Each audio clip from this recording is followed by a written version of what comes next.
Si je te dis que t'es tendu, t'es tendu. C'est pas entendu, je suis pas tendu. Je dis t'es tendu, Natacha. C'est tout. Cours, Forrest, cours! Hasta la vista, baby.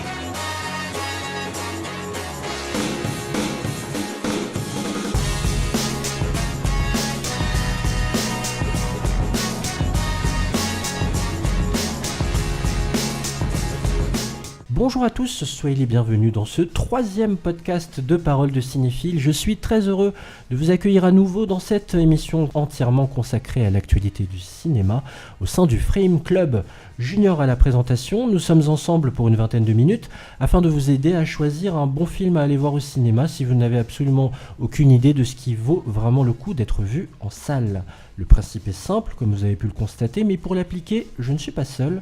Des passionnés de cinéma sont là pour vous livrer sans concession leurs opinions. Autour de la table, deux garçons, une table pleine de testostérone, avec Théo, étudiant qui passe pas mal de temps devant le grand écran. Salut Théo. Salut Junior.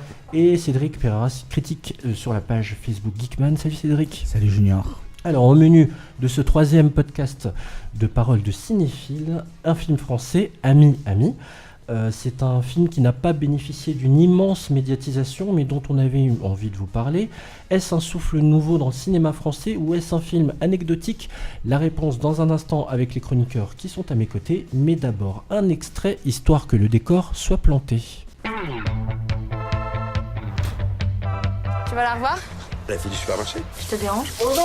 Faut que tu me couvres, mec. J'ai pas envie que cette fille avec qui j'ai couché 2 fois vienne foutre le bordel dans notre amitié, voilà. Cette meuf, c'est juste du cul. Bonhomme, quoi! Et ouais, bonhomme. Vincent, ça fait des semaines qu'il découche. Ah mais c'est bien ça, que t'aies une vie sexuelle épanouie, ça me rend heureuse mon fils. Avec Christophe, nous on expérimente. Vas-y, viens, on parle d'autre chose. T'es encore chez une meuf? Je suis en boîte. Tu fais quoi? Tu parles à qui? À personne. Là, ta maîtresse, c'est celle avec qui tu couches ou celle avec qui tu vis?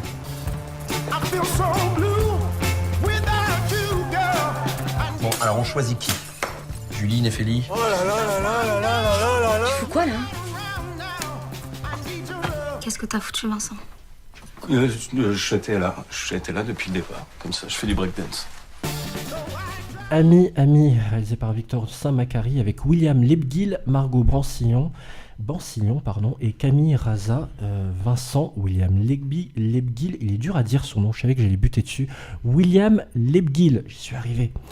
Il se remet pas de sa dernière rupture et il prend la décision de vivre en colocation avec sa meilleure amie Néphélie, Margot Bancillon, une jeune avocate totalement déjantée. À peine installés, les deux potes font le serment de ne plus jamais tomber amoureux et de vivre que d'amitié et d'histoires sans lendemain.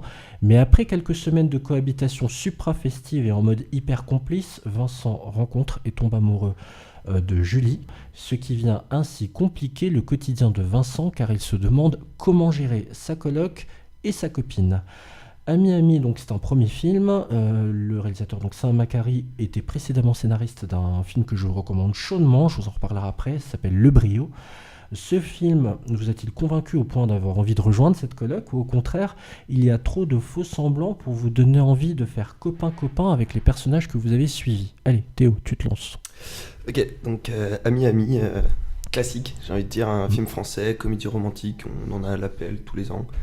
Et pour le coup, celui-ci n'apporte absolument rien de nouveau. C'est complètement anecdotique au final, j'ai envie de dire. C'est classique, c'est des blagues lourdes, un public jeune très visé, des dialogues qui reviennent au sexe toutes les 2 minutes.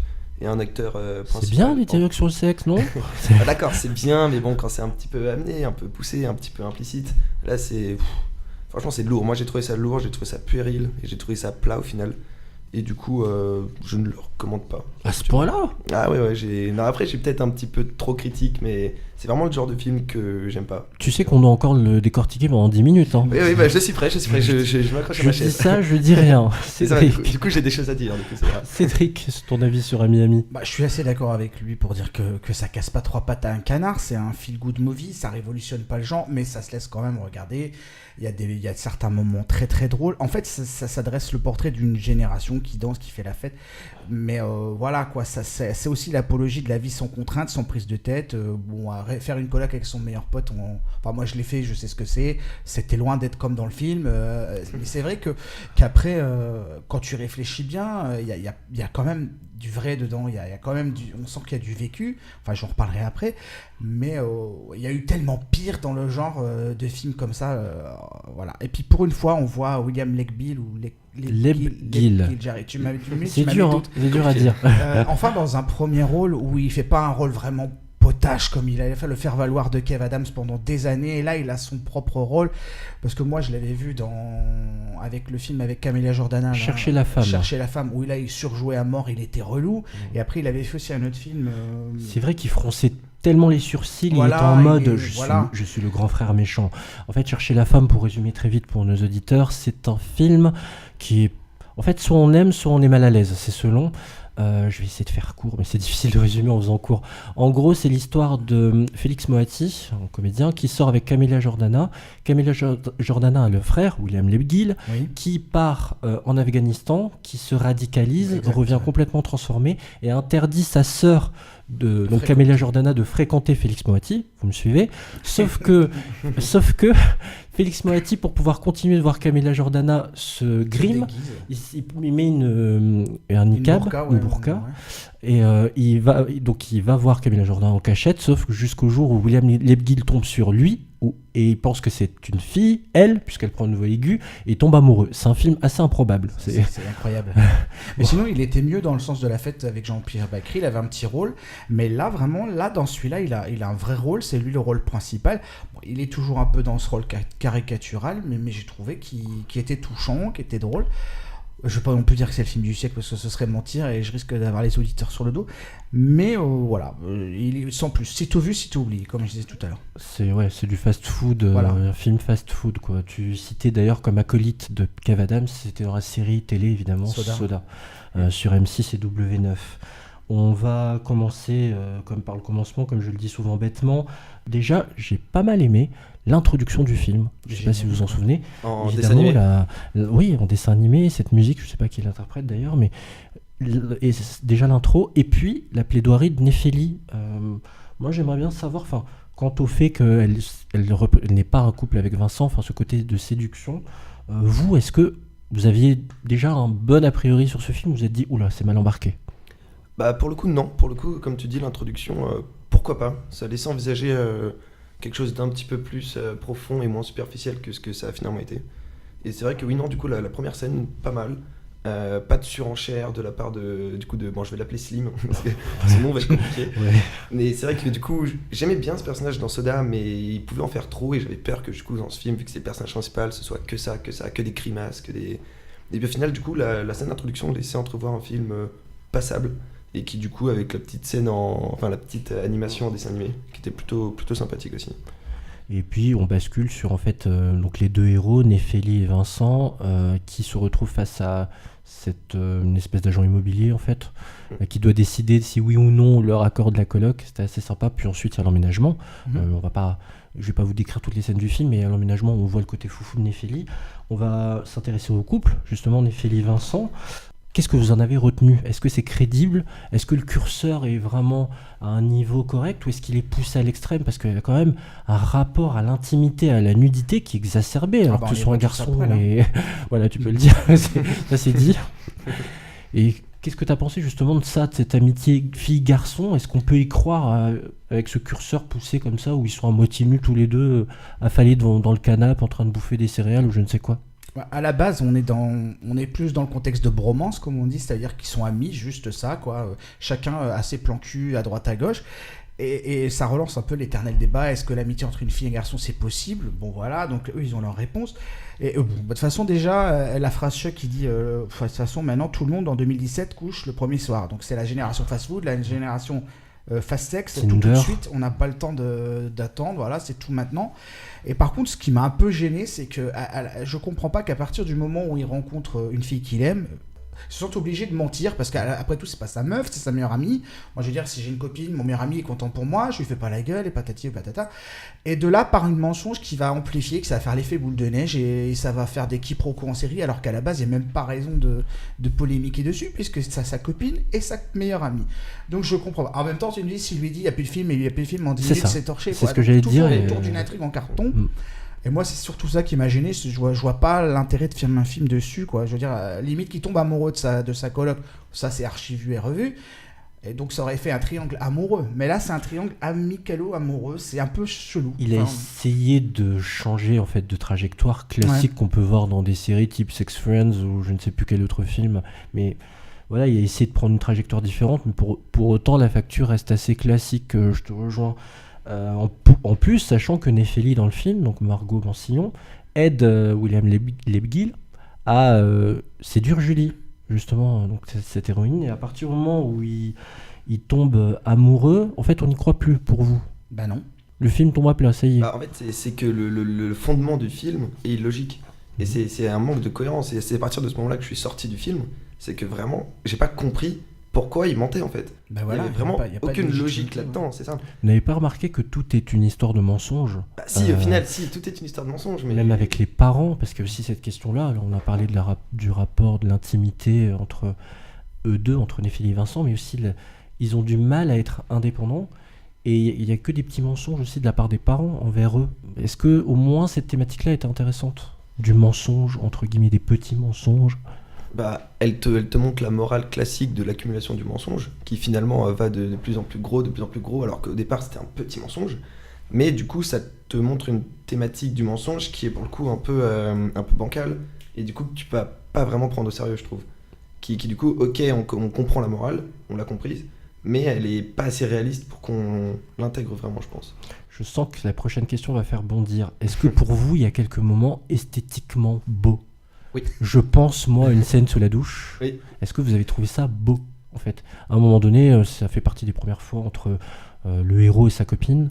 Est-ce que au moins, il y a ça à sauver? Cette scène-là, pas forcément, j'ai trouvé. Pas dégueu, mais bon... T'en as une autre en tête? J'ai l'image en tête de quand il est aux toilettes. Et qu'il est... C'est censé être beau.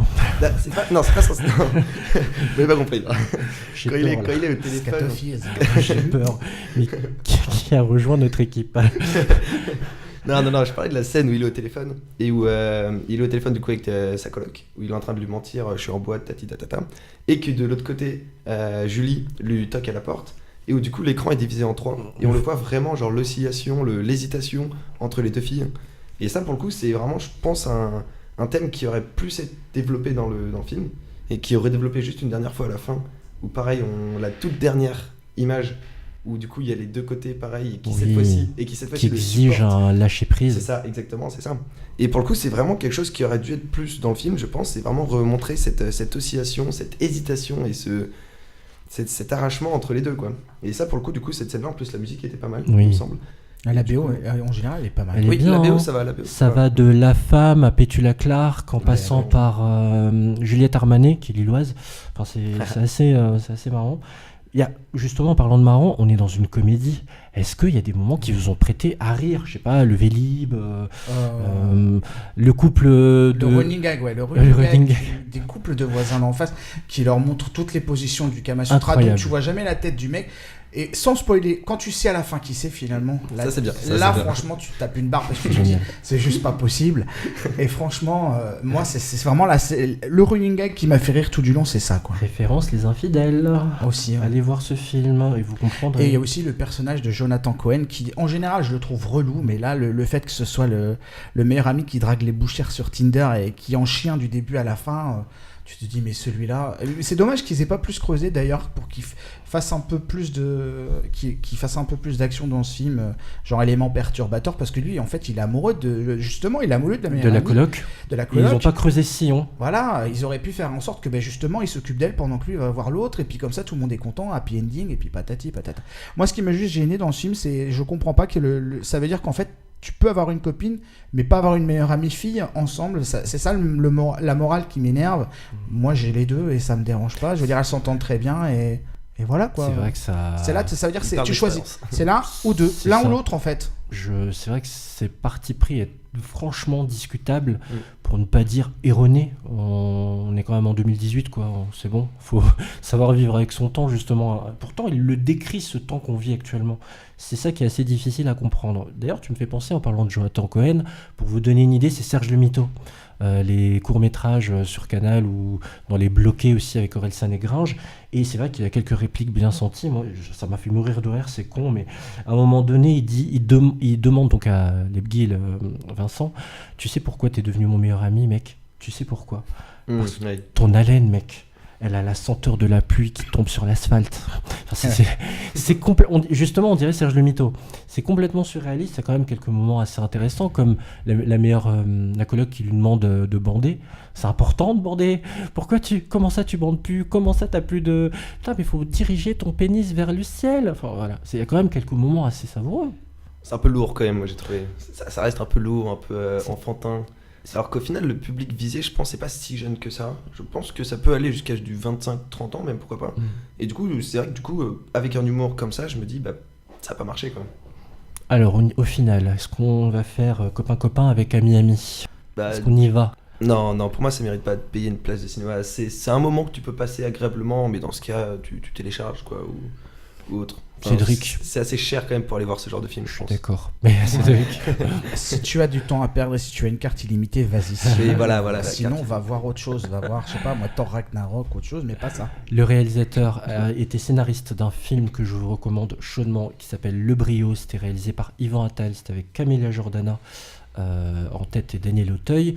L'histoire est très simple. C'est un prof un peu raciste sur les bords qui prend sur son aile une jeune étudiante qu'il a apostrophée et ridiculisée devant l'amphi, devant tout le monde.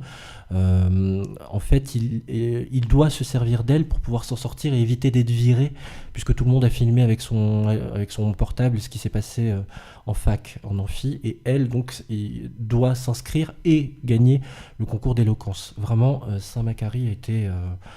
en tout cas, sur cette idée-là, a été beaucoup plus brillant, on peut le dire, que sur Ami Ami, et le film s'appelle Le Brio, je vous le recommande.